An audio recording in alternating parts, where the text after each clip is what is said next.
Pooyan, and I'm a cloud architect consultant at Kodlot. Today, I'm going to tell you a story about testing, and hopefully, by the end of this story, it will enlighten a path in front of you. Let's begin. Who am I? This is my face when I want to debug, so that's my laser. But sometimes it doesn't work. So who am I? I'm a curious person who happens to like hiking, especially hiking above the clouds. And that's probably why I chose to be, to love cloud. And I love Linux, and I support GNU movement and also open source movement. I've been a programmer for many years, and I've worked with different programming languages, including but not limited to Python, TypeScript, and Golang. I've worked with AWS Cloud for a few years, and before then, long time ago, I also used to be a Linux admin, and I was one of those lucky guys who could go to the data center and see what's happening there, which is something I'm very proud of. And also, these days, I'm more of a hands-on solutions architect, a person who joins different projects, see what's the problem, hopefully, and then comes up with new solutions or helps the client. If you're interested to learn more about me, you can check out my portfolio at pooyan.info. Let's begin. Today, I'm going to tell you a story to see why we need tests. And then after that, we will have our first test. And then I will share with you different types of tests and some common problems in this area. And by the end of the talk, we will see if containers can help us. Of course, everyone talks about containers, so they should, kind of help us. Let's see. Before I start, how many of you are programmers? Nice. So good audience, the right audience. So let's begin by a story about a hypothetical company named AmazingLargeCorporate.com, in which Lisa is an engineer manager, and she hired Peter as a programmer. And a few days after Peter joined the company, he got his first task to give 10% discount to everyone.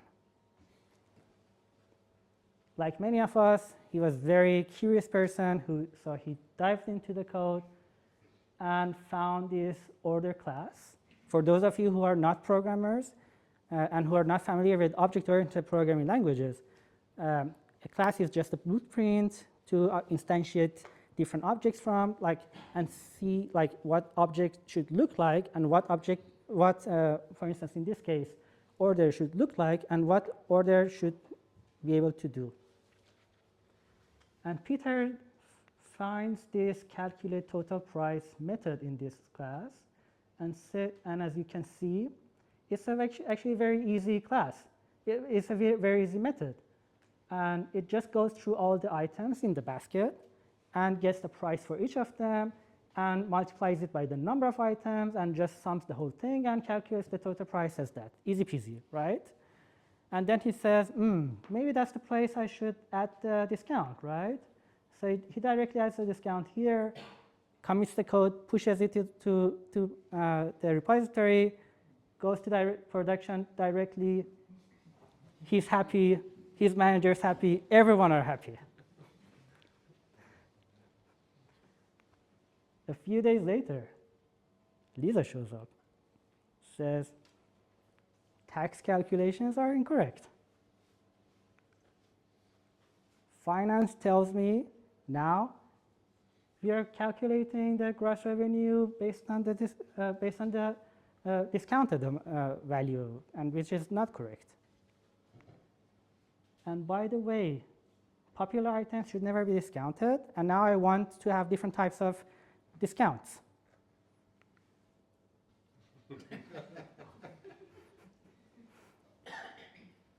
But Peter is a strong person, so he looks back to the code, finds this item class. Of course, naming is very difficult, so we always have all these generic names, item class.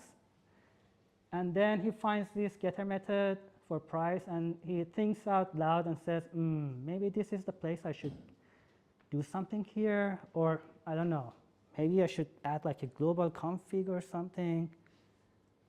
I remember from university time, we had like these design patterns to give, to have like, is there anything I can, choose from these design patterns to have like different discounts? And then he says maybe strategy pattern can help, but who knows? He looks further into the code, finds this invoice class, and as you can see, he finds this method to calculate tax. And our familiar method here, the get total price of order in here, which is the one that he himself actually changed. And that's probably why the tax calculations are not correct, because it's calculated based on the discounted amount now, which is not correct. It should be discounted based on the original amount. But then he looks further, finds this analytics class. Nice, the whole analytics system is just a class. And then he finds record order method there, which is actually nice. And in there, as you can see, we calculate the difference in the revenue based on the exact same method, which is the discounted amount. So he thinks out loud again, and he says, maybe I should revert the previous one back, and I should probably like create another method. But still, how can I give different discounts? He starts coding, again pushing to production, finding another error, again fixing it, finding another error, fixing it, pushing to production.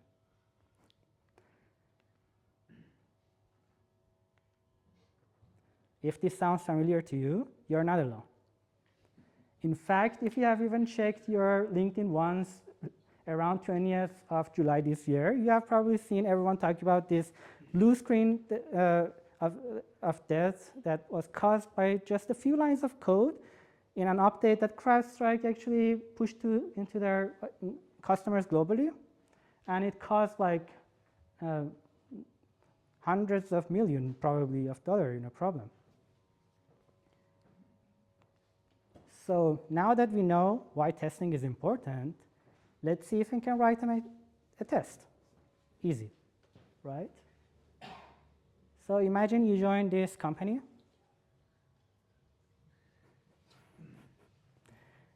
And you're supposed to create an arcade game, a Rambo Cats.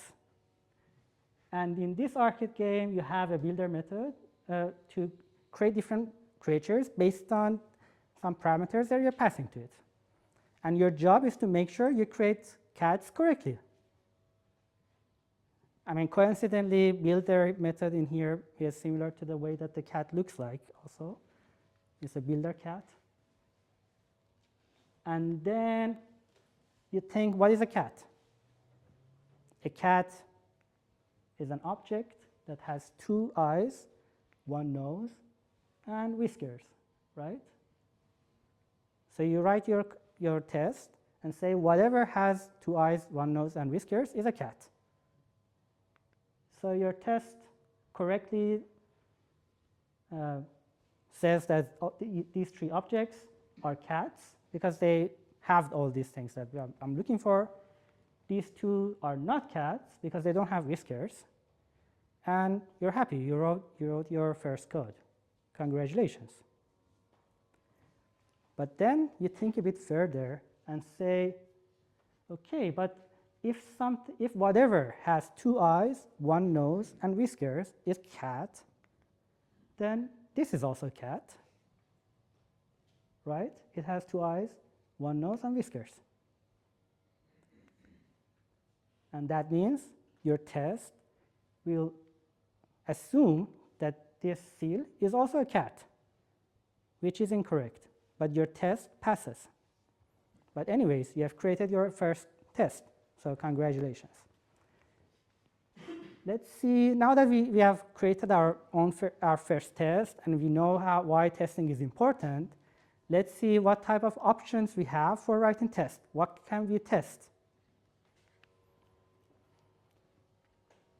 Testing in software are under two general categories. We have functional tests, non-functional tests.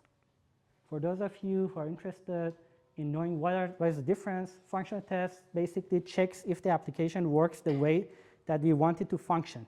It's the same as it sounds. And this is probably like one of the main thing that you got, everyone names it as testing. So we usually even call it as like, yeah, I've added some unit tests. So some people even like call unit tests as like the tests. So we have three main categories. We have unit tests, integration tests, and end-to-end tests. Unit tests, you check individual, like very small parts of your code, individual parts of your code, do whatever they're supposed to do. End-to-end tests, on the other hand, make sure the entire system does what it is supposed to do. For example, if I buy something from your store, and by the end of the day, you get the money, and I get my object, and if 2 months later I look at my history, I will see that order in the order history. That's what I'm testing in the end-to-end testing. The workflow of what happens in the entire system. We have integration testing, which is in between. You don't need to test the whole thing, but you don't want to test you don't just want to test the small part of the system. You want to see if these small parts work together. For example, you might have an API, and you want to see if I call it that way, will it do whatever I want it to do or not? As it sounds, unit tests are easy to test. Integration tests, you need the whole system. So you probably have to spend a lot of resources to spin off all these things in a state that you want it to be. So it's very complex to have end-to-end tests. Also, for integration tests, you still have, even though you don't have the complexity of the end-to-end testing, but you still have to have multiple systems work together. Like imagine, for instance, you want to check if an API works fine. You want to see if I send this payload, will I get this response? Will I get 200 with this response, 400 whatever with this response? On top of that, you want to see if I, for instance, send this payload, will it create this item in my database or not, or will it delete it in my database? Or if I don't have I'm not authorized, will it stop me from there?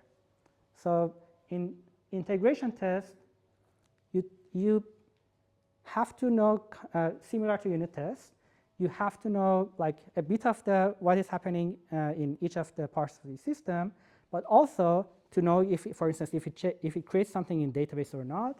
But also you test if the API works, for instance, from the outside world. So you have both black box testing and white box testing. On top of that, we have UI tests, which is if you have, for instance, a web application or a mobile application, or even if you have a system that creates email marketing, you want to see any of them, how they look like, but not just how they look like, how do they function in what they look like. Does your mobile app works fine the way that it should? If I click on here, does it do whatever it's supposed to do or not? So now you might say, okay, but now that I know all these things, how many of them should I have? This is not something set in the stone, because you might have a scenario that it makes sense to only have many UI tests but not unit tests. But if you think about it as business, you don't want to spend too much money on something that will not bring much back to you. And time is money. Time, complexity, all these resources you're using is money. So as a result of that, we end up having many unit tests, a bit of integration tests, and less when we go on top of that. How can I test it? If you have unit tests and integration tests, these two tests, as I mentioned, you need to know what is happening in your system. So they're kind of very much dependent on your programming language. So you use toolings that are dependent on programming language here you have. For UI tests and end-to-end tests, you don't care about the programming language. All you care is what is happening if I have this workflow. So you usually have these task automation tools, like for instance, Selenium and playwright and stuff like that to see if I, for instance, automate the fact that impersonate to be this user and go there, will this thing happen or not? You also have this manual ways, as mentioned in the previous talk, that you can either, if you're a CLI like guru, you can just use wget to check everything, or if you like a nice UI, most people use Postman, and you have other options as well. You can also kind of like automate them as well, which is something that many companies still do, but it's like a kind of automate. It's not like the automate way to have it. Good news, even though we're talking about software, if you have infrastructure as code, and more importantly, if you have infrastructure as software, like for instance, CDK or Pulumi, which are the next generation of infrastructure as code, in which you can use your programming languages, you can treat them as your software. You can have unit tests, you can test the logic you're adding works the way that it should work. But this only checks the outcome of, this doesn't check your infrastructure.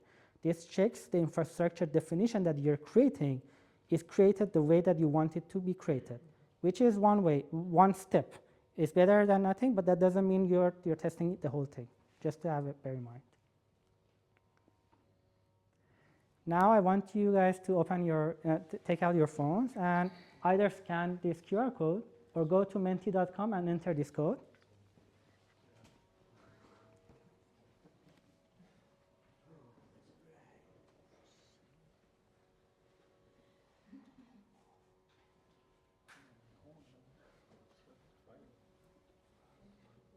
So I want you to, those of you who haven't still scanned, you still can scan this QR code. And the code is also there. If you can't scan this one, you can also scan that one. And just make sure this is a multi-choice question, so you have to press the submit on the bottom of it. And the question is, what types of testing currently you're having in your projects? Unit test, integration test, end-to-end testing and UI tests, like either of them or both of them. You manually test, or you don't test at all. Some people are lucky, without testing, everything works fine. Well, if you don't have any testing, you can't have any bugs, right? Of course. Of course.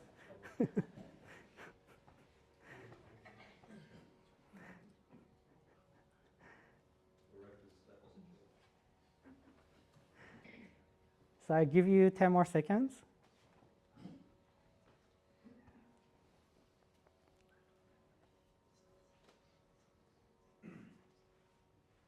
Nice. It's actually very interesting that we have almost the same number for unit tests and integration tests, and almost the same for manual, which is actually very interesting. So back to the slides.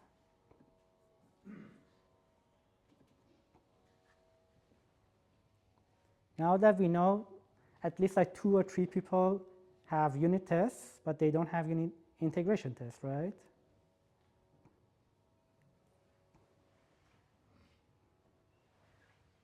Next time you write unit test and you say we don't need integration test, remember this.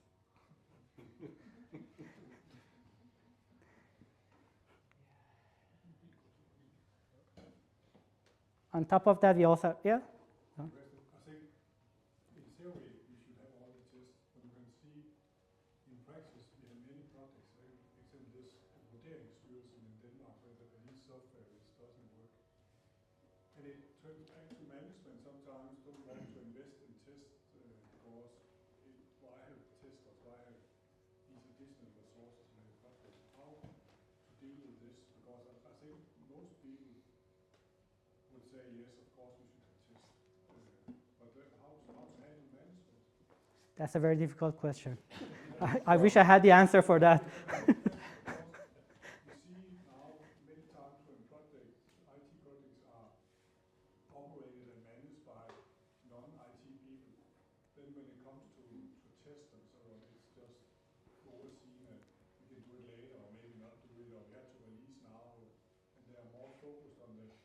deadline higher than the quality of the software? Unfortunately, it is usually been seen that testing and producing software are two different things, unfortunately, from the non-technical people. And if we can, in my opinion, if we can convince management that these two are the same thing, and writing tests and maintaining tests is the same as writing code and maintaining code, because when you write even your first test, you have to maintain it from then on, and it's a part of the process. If we can maintain, if we can like convince the management, which is actually a very difficult thing, I agree, it's a very difficult thing for non-technical people to see it that way, I think the problem would be, we will be closer to solving the problem. But it's a very difficult path.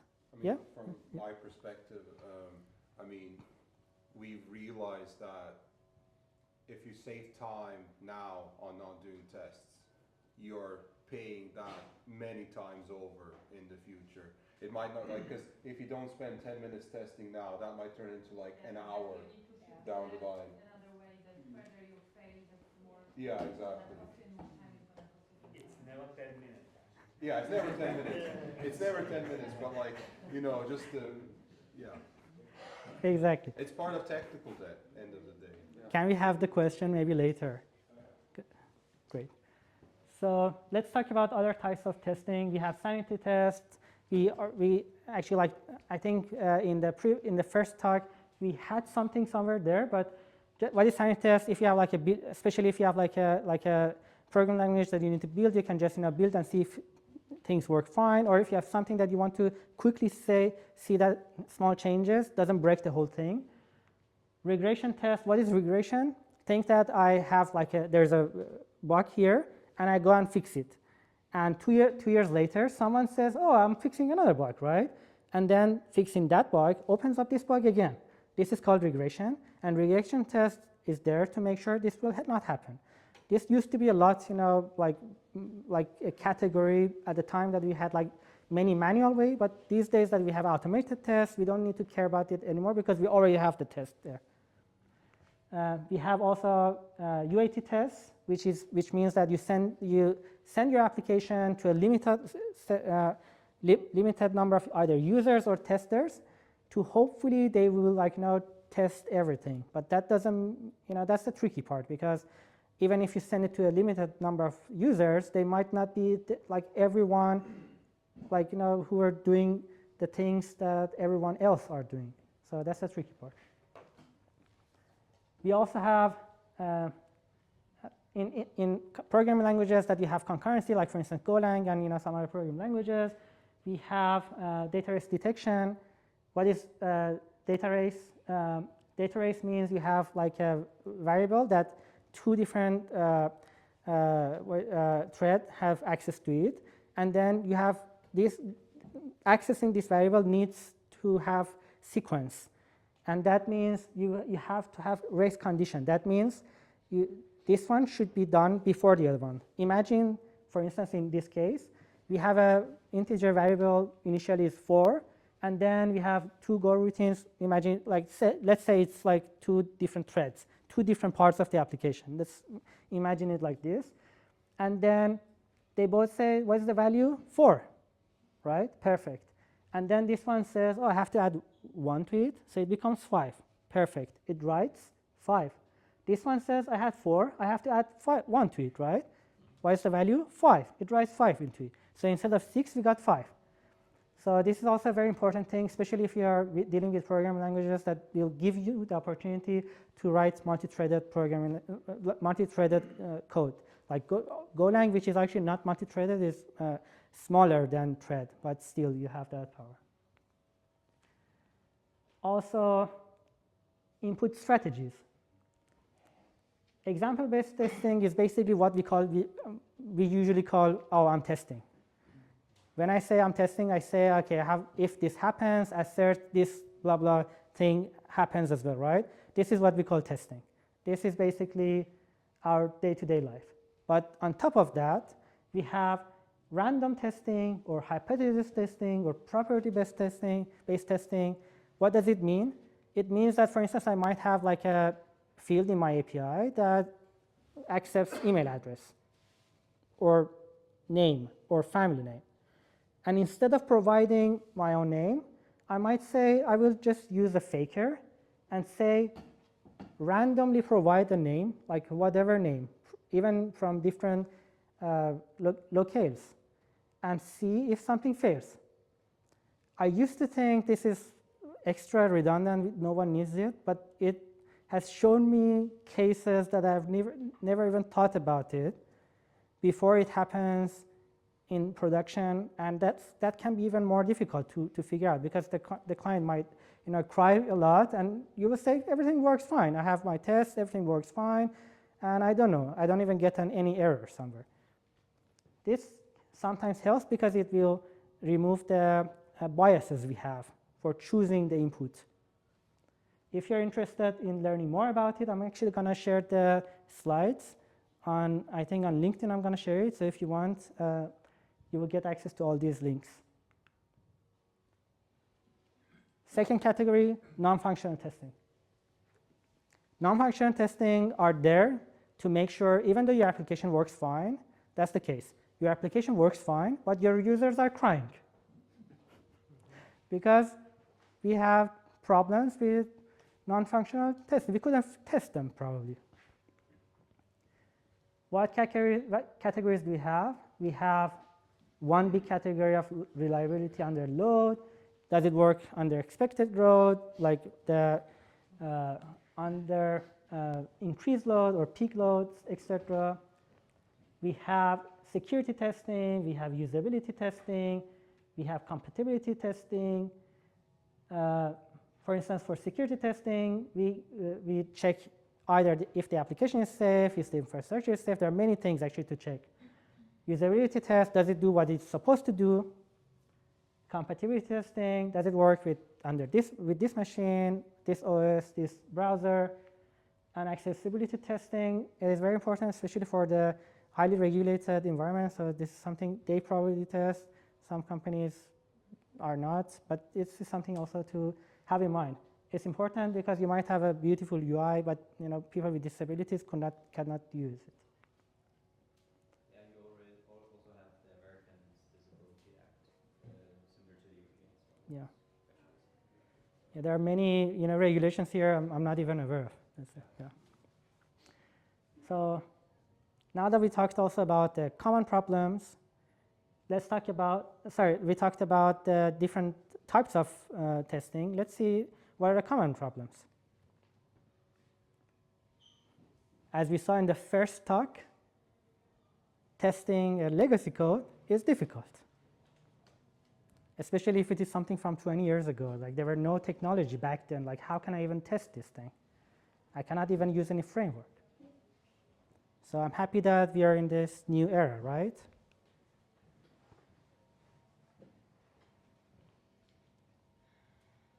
But testing modern software architecture is also hard. Why? Even though we have all these toolings, even though we have everything around us, but the problem is that with this distributed software architecture, now instead of just testing this part of the system, I have to make sure if something goes wrong with, what if something goes wrong with my message bus? What if my message bus or even my message queue sends this message like 5 times to me? Can my application handle it idempotency? What if it sends it in different order? What if it says, for instance, I have like one request to block whatever, and then the other one says, give me $1 million. Will this give the $1 million first and then block, or what?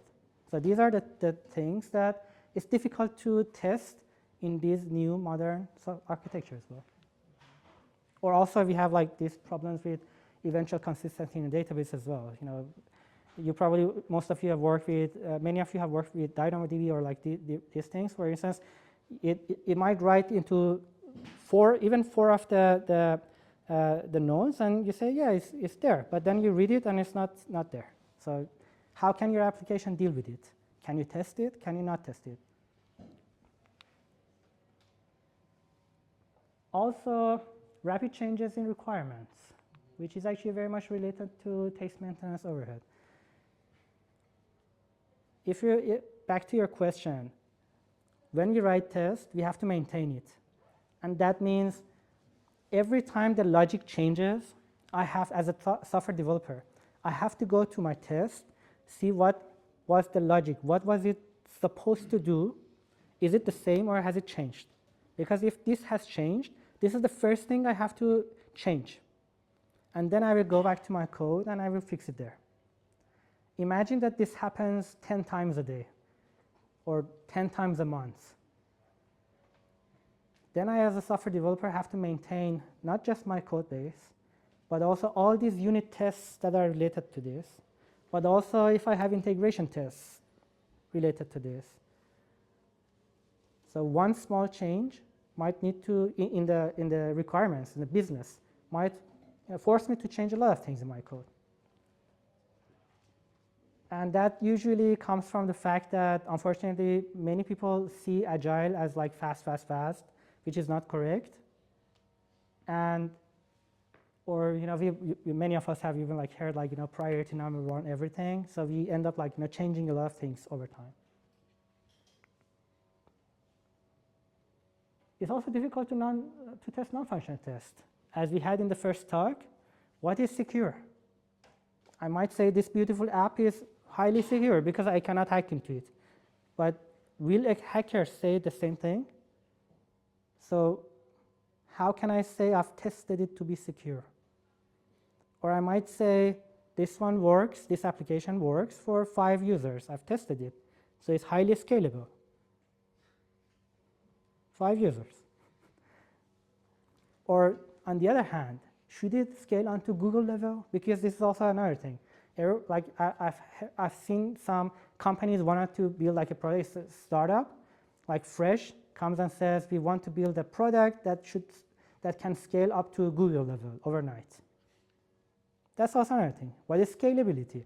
Should it scale up to how many users? That's why it's difficult to have non-functional testing. It's also difficult to provide data for these different scenarios. I should change the data, I should change the user, all these things. Also, test coverage. Should I have like 100%? Should I like cover all the happy paths on happy paths? On happy paths, basically, you know, back to the cat that I mentioned, it's like the happy path is the way that, for instance, you know what you're testing and you expect it to happen. On happy path, you check what you know it should not happen, will not happen. But even if you cover, you know, a few unhappy paths, even if you cover a lot of unhappy paths, still, can you be like 100% sure that this is like resilient? My tests are amazing, and they're testing everything. Probably not. Also, flaky tests. I don't like how many of you guys are testing against a third party. Like, for instance, you might have a system like a banking, like whatever system, like third party that you're using, and you have to call that API every time that you want to run a unit test to check if this one works with that. Any of you are having, great, so we have a few hands. And in that scenario, you probably have seen, you know, it works 5 times, but it fails on the 6th time. Why? Because their environment, the UAT environment is down. The environment that is there for us to test with is down, or something is wrong there with the new update. What, sir? Something changes. Exactly.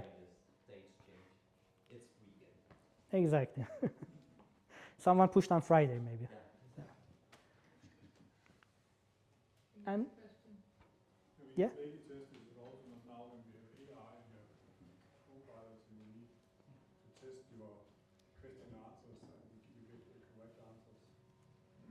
Sorry? You have today where everything is AI and we have AI co-pilots, everything, and you need to run tests that actually they are answering correct.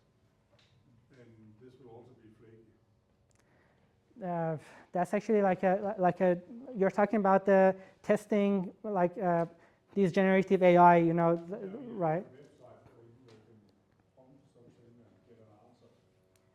You will also have to test that you get the correct answers on the correct question. On certain questions, you need to see that you get something which is meaningful back. Exactly. I actually try to avoid the testing models, because that's actually a new era, and that's actually something I'm not I myself I'm not confident with that, because it's not just testing a software. You're testing a model that has been trained by some data. This is actually a very new thing.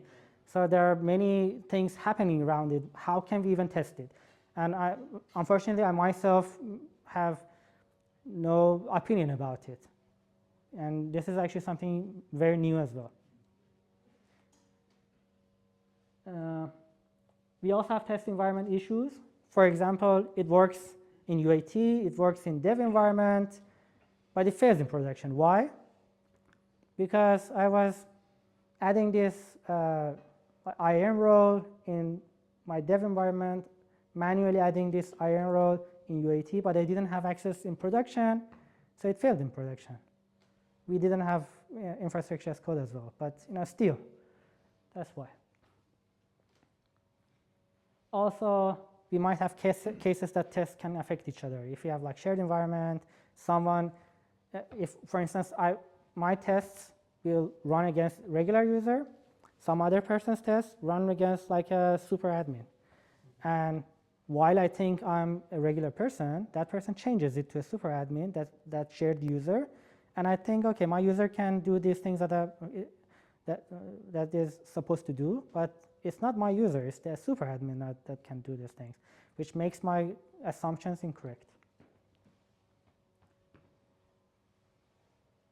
Also, it used to be more common. These days is a bit less common. It used to be very common that everyone was yes, let's have unit test, unit test, unit test, unit test, but who cares about other types of tests? Or we don't have time, we don't have resources. It takes time, it takes 2 hours to run all these integration tests, so we don't want that. Also, some of you guys might have seen cases where we had a test failing in an environment that we had to skip because everyone else wanted to work with. Exactly. You predicted the future. Back to the first step, right? Let's see if containers can help us now. Imagine you join a company, you're owning this My Service, and with this database, and then you have some downstreams, service speed, message broker, a few AWS resources, object storage, whatever. And then you need all these resources for your local environment and for testing. What are challenges? Before running this test, you have to run an environment. You have to make your environment have pre-configure in a desired state that specifically for this test.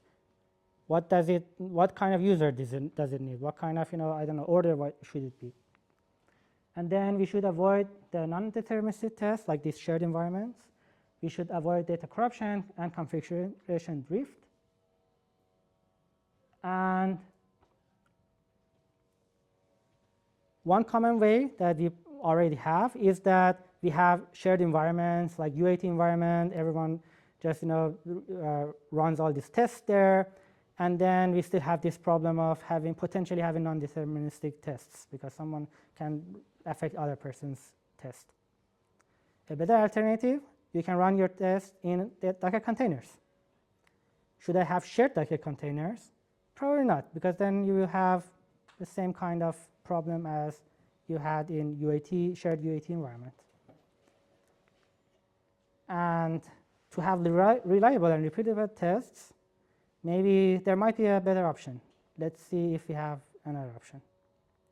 This option, preferably what we want it to be, is that before running each test, this is our desired state for test, is that whenever I want to run a test, it should start all the downstream services for me. It should configure them for me. It should initialize data, and it should make it everything for me, for my test to run. And that specific test, it should run the test and then clean up everything.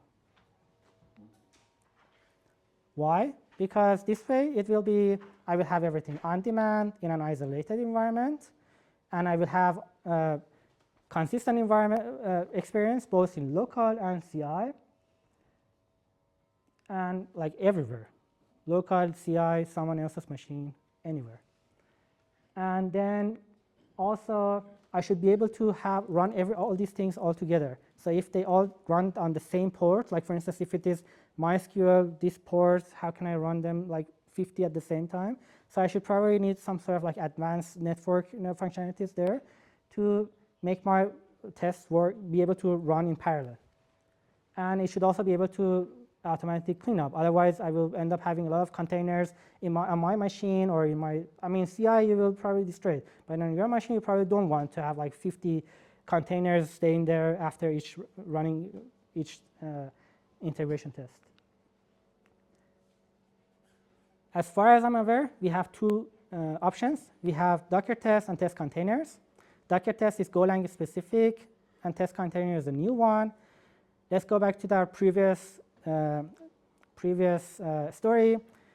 This company started as a monolith solution with Java, because Java has amazing ecosystem. It's a mature object-oriented programming language. But then with the hype of microservices, they said we want microservices still with Java because we are a Java company. But builds were slow, and they still had complexity both in each of their services and in the distribution. So they said, OK, let's try Golang. And Peter put on his Go hat, and then made a few services and said, OK, I want to test these things and see if they work together.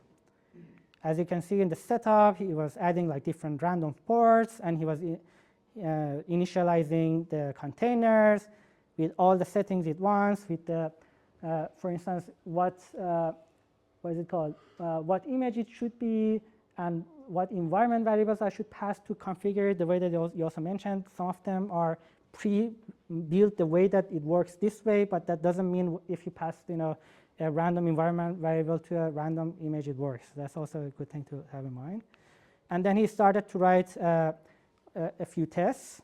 He wrote in a table-driven format. For instance, in this case, he wanted to test if it can delete something under different situations. Regular user, non-regular user, as a creator, as a whatever. And then he ended up having this beautiful, large CI/CD pipeline instead of the simple one that we had.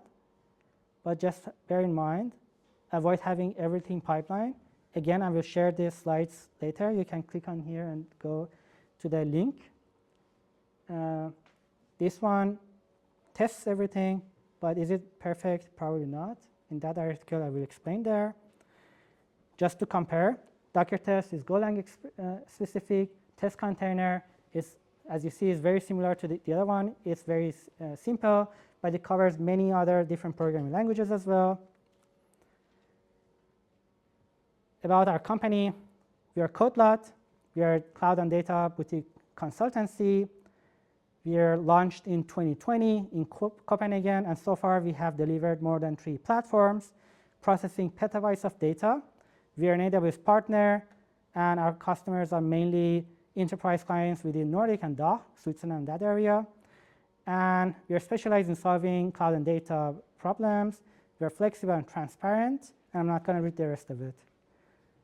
And bonus point, if you have still your Menti open, I have 1 minute left. So I'm going to share this. Then you can, I think you can see the link now, right?